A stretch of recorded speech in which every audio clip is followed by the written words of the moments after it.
یک مرد در ولایت جنوبی مهاراشتر هندوستان برای حمایت از سرایت کرونا ویروس برای خود نقاب طلایی فرمایش داده است. شنکر کورهت میگوید نقاب از 50 گرم طلا عبارت بوده، نرخش به تخمینا $3870 آمریکایی برابر است.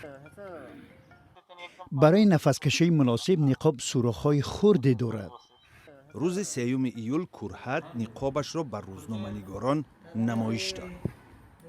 من توسط تلفن از استاد جواهرات خواهش کردم که برایم نقاب طلایی تهیه کند. او رضایت داده آن را در 8 روز آماده کرد. ولایت مهاراشتر از منطقه های سیرایت زده هندوستان به شمار می رود. در این استان نزدیک 200,000 نفر گرفتار کرونا ویروس یا خود بیماری کووید 19 شده، 8178 نفر به هلاکت رسیدند.